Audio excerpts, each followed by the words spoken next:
I thought I'd do a video and upload it to YouTube, and if you're watching it then it's worked. I haven't really done this before for a couple of reasons. One, I can express myself more with my hands and I'm a speaker, but also because it takes me ages to type. And I wanted to give you a good detailed answer. So thank you for your email. Very interesting about what you've achieved so far.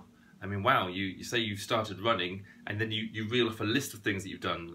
You've done the 5K, the 10K, a half marathon, another half marathon, and then you've got goals this year to do even more half marathons. And you say that you're not a very good runner. It sounds like you are. It sounds like you obviously, you can't just do a half marathon. So I hear people that do park runs, 5K, and they call themselves a runner.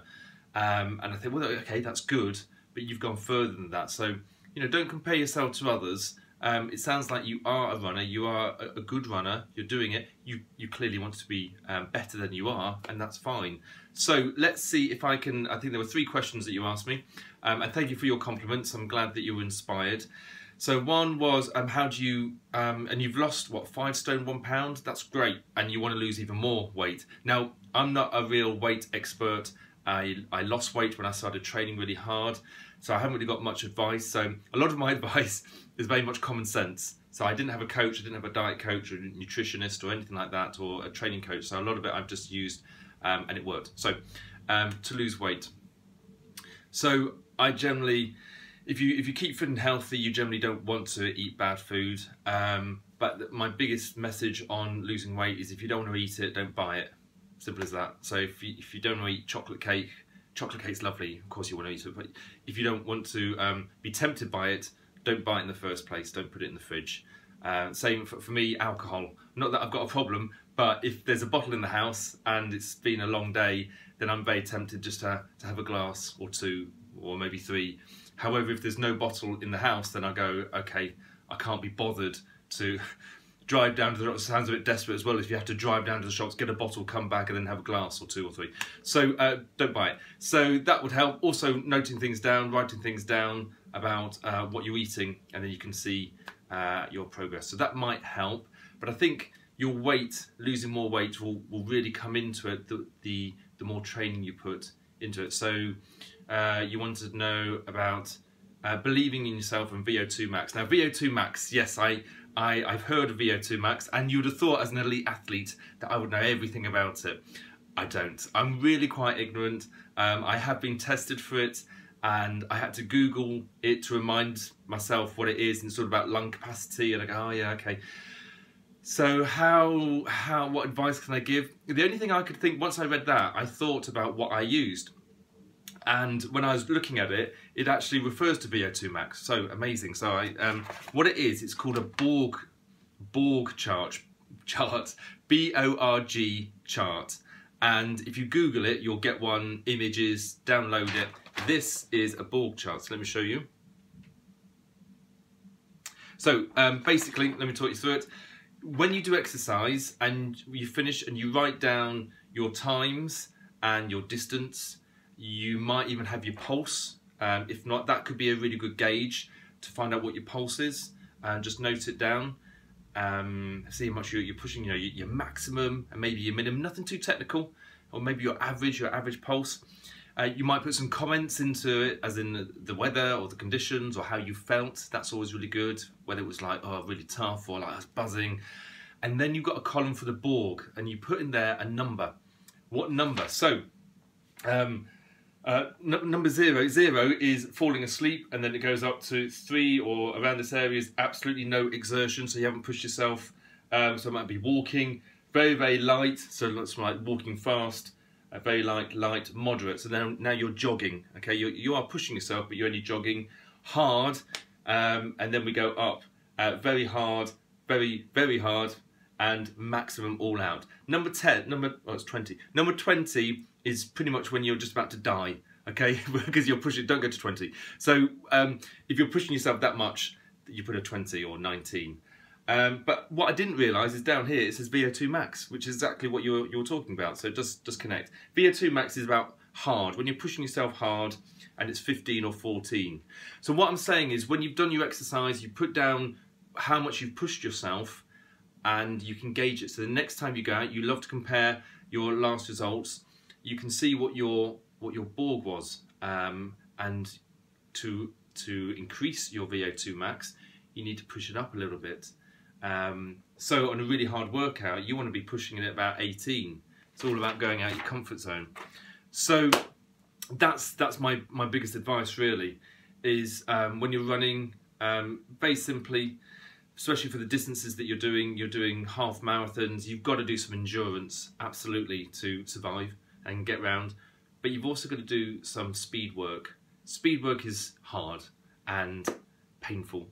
You've got to find either a running track, which sounds very professional, but you can find some running tracks which are disused, or you just find a stretch of road or path that is flat.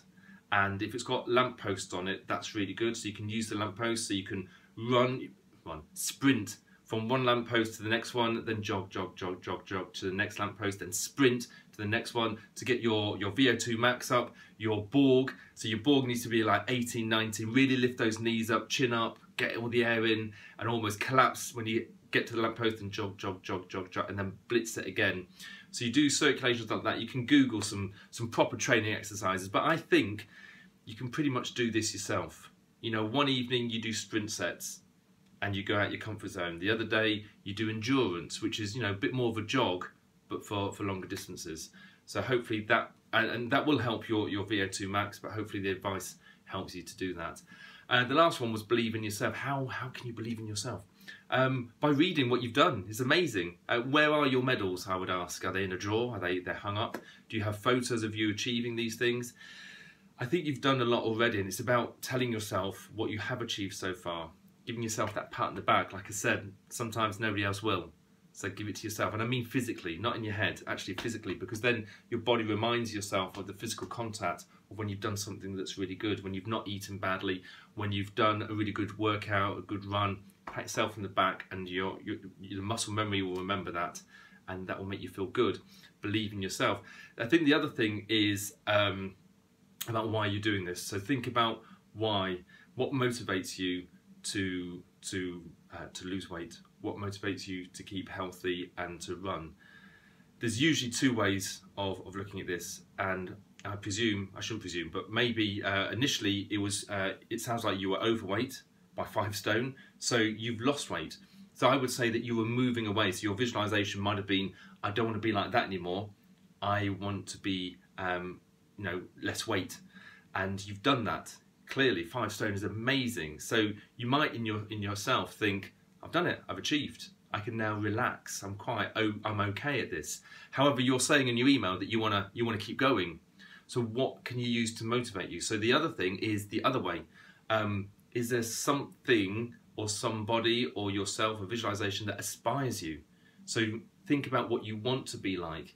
You want to be a better runner with your knees high and a slimmer body and less weight. You want to be getting those times for the 10Ks and the 5Ks. You want to get your VO2 max up so you can have more capacity. So maybe that should be your visualization. Think about exactly what you want and picture it. Now, literally close your eyes and think about it, open your eyes, and then you know how to get there.